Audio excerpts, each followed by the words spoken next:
All right, welcome back. I am joined by Brandon Helwig, who has covered UCF for a very long time, runs the UCF rival site, and very appreciative of your time, Brandon, today to come on with me here. First of all, excited to have UCF in the conference. I'm sure there's a lot of excitement around there. How would you categorize what the feeling is among the fans right now about heading into the Big 12? Yeah, obviously a lot of excitement, as you said. Like this is something that UCF fans have kind of been waiting for, for a long time. Just kind of taking the incremental steps forward as a program. It's a relatively young program. Only started playing football in 1979 at the Division III level, Division II, 1AA through the years. In 1996, they moved to the 1A/FBS level, and from then on, it was always, UCF always talked about, being in Florida, being, where all the recruits are in a big market. It was always the goal was to kind of, eventually ascend to the same, level per se of a Florida State and Miami. They kind of, took baby steps, I guess you could say, through their 1A tenure. Joined the MAC for football only. I don't know how many people even remember that, but there was 2 or 3 years. I think it was 02 through 04. UCF was like playing, Western Michigan and Ohio and Kent State and Akron and Marshall, all those guys, and eventually joined Conference USA. Transitioned to the American, and now the Big 12. But yeah, just a lot of excitement for what it means. Obviously UCF's had a lot of success the last few years, and the catalyst, I think, that changed everything was in 2007. UCF, had been playing before then. They'd been playing off campus in the Citrus Bowl, which was downtown, and they built an on-campus stadium in 2007. And that's, if you want to point to one thing, why UCF is where it is today, and maybe why their counterparts down in Tampa, University of South Florida, why they were left behind. I think you can trace it back to UCF building an on-campus stadium. But yeah, just a lot of excitement for what it means. I know the Big 12 isn't the same Big 12 when Texas and Oklahoma leave, but I think fans are excited about being in a conference that actually has big fan bases, have fans that care about the program. It's not going to Tulane and Temple and USF and there's like 5,000, or Tulsa and there's like 5,000 fans in the stands. You can't find any of their fans, barely any of their fans. You're on the internet. So yeah. I think it'll be exciting for fans just to interact with large fan bases as well. Yeah, that makes a ton of sense. How much upside do you view there being with this step? You mentioned incremental, and I think that's totally fair. It's, someone used the analogy, hey, if you've been wanting $100 for a long time and someone handed you 20, would you just take the 20? Well, yeah, you take the 20, and that is the Big 12 right now. But financially, how much of a step up are you anticipating that being, as far as clout, all of that stuff? How much will that help the UCF program? Yeah, I know a lot of the Big 12 schools are naturally concerned of what does this mean for their media rights going forward, because I think schools have been making, what, $37, $38, $39 million right. annually, and will there be a step back, once new deals are finalized? But for UCF, if you told them they would make, 25, that would be huge compared to what they had been making. The American, signed a new deal with ESPN last year, or it began last year, and I think it averages $7 million through the term of the deal. And the deal was like through 2030 or 2031. It was heavily backloaded. I believe conference distributions for UCF last year may have been in the $5 million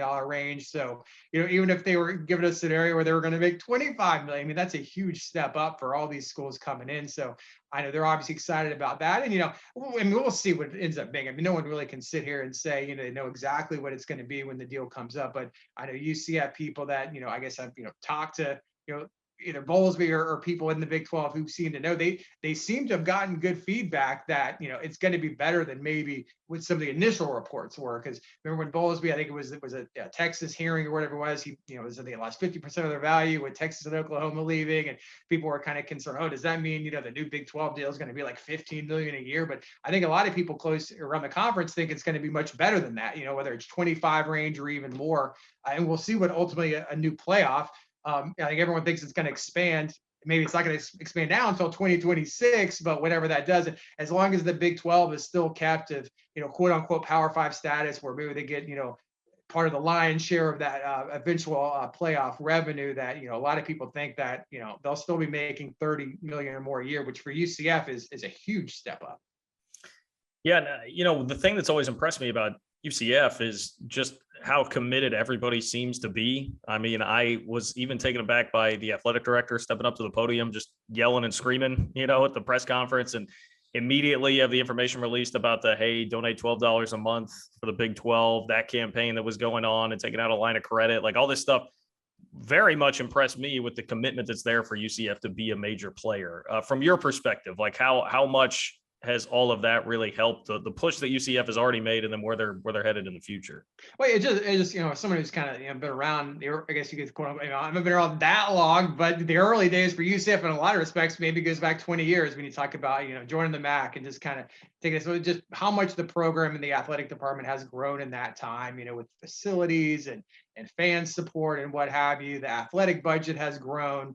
You mentioned UCF athletic director Terry Mahajer. He's new this year, replaced Danny White, who I don't know if he kind of became a polarizing figure in college football world. Most people don't even know who ADs are, but he was always a staunch proponent of expanding the playoff and talking about how unfair it was for programs like UCF to not really have a fair shake of playing for a real national championship. But he moved on to Tennessee, took Josh Heupel with them, and Terry Mahajer was at Arkansas State. He was on the playoff committee the past few years, and he obviously hired Gus Malzahn in February, one of the later coaching changes we saw in college football. But just the way that the program has grown and just donors, it's a young alumni base. I think the stat they like to put out, like the average age of alumni is something like 35 years old or something like that. And the enrollment is about 70,000, so they're punching out graduates, huge numbers of grads on a yearly basis. And a lot of people that I knew, just people who were students in the 2000s, maybe they were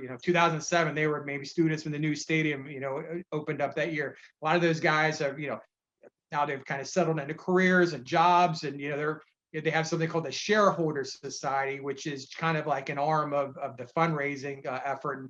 And that's kind of the upper tier, I guess you could say, if you commit a minimum of $5,000 a year, over 5 years, a $25,000 commitment. So I know a lot of those guys who are maybe in their early 30s now that were students back when that started, and so the young alumni base is starting to get older, and they have more disposable income, and they're donating more to the program. So it's kind of cool to see how that much is starting to grow as well. What do you foresee as the ceiling for UCF entering a new conference here? I mean, you're coming into a league where I think it's just going to be wide open in terms of somebody to stand up and be the one to really run the league and win championships and all of that. It seems to me from the outside looking in, like UCF would have as good an opportunity as about anybody on that front. What do you foresee when they come in? I kind of look at the conference, and then also kind of look at what we think the postseason, nationally is going to be with the playoff expansion. Just, when I look around Florida, University of Florida and the SEC, they're going to have all the advantages. I mean, who knows how much the SEC is going to be making in a few years, and with NIL and all that stuff, they have every advantage in the world, to be a major player. I'm sure the SEC, whatever the new playoff arrangement's going to be, I'm sure they're going to have more teams in it annually than any other league. But you just look around the state, Miami, for some reason, they can't get it together. They haven't really been, even a good football team, since the early 2000s. Florida State, ever since Jimbo Fisher left, you start to kind of wonder, is it Bobby Bowden kind of sustained that program and Jimbo kept it rolling? And maybe it's not quite as easy as everybody thought to kind of plug and play with head coaches and keep it going. And so you kind of look that it could be a unique opportunity here for UCF to, not just maybe be a player, in the Big 12, but to be a bigger player when you talk about, the traditional powers in Florida. So, if they're going to be in a conference that has, considered, a peer league to those other ones, somewhat of the same playing field. We're not going to act like the Big 12 is going to be making the same revenue as the Big 10 or the SEC going forward. But, the ACC and Pac-12 are, even though they announced they're part of this alliance or what have you with the Big 10, no one really considers those leagues on par with those two leagues as well. So as long as the Big 12 can kind of be on a more of an equalish playing field, I guess you could say, with those other three Power 5 leagues, I think, a program like UCF has a great opportunity to come in. And, I'm not really sure who the marquee program is in the new Big 12. I mean, that's up to debate. If it was this year, is it Cincinnati? If they were, they're obviously having a great year. They've had a great run. Is it BYU? which is, even though they lost quarterback to the NFL, they're rolling as well. I mean, I don't know. I mean, the opportunity is there, whether it's UCF or one of these new schools, to kind of come in and kind of make that claim. So I'll be kind of curious. The ceiling though for UCF, I think, is very high. They can compete for conference championships, I think, pretty, as long as recruiting keeps up. And Gus Malzahn, there's not, maybe a better recruiting head coach nationally than he is, and he's been doing well in the transfer portal, and so I think UCF will compete from day one when they get in there, most likely for 2023.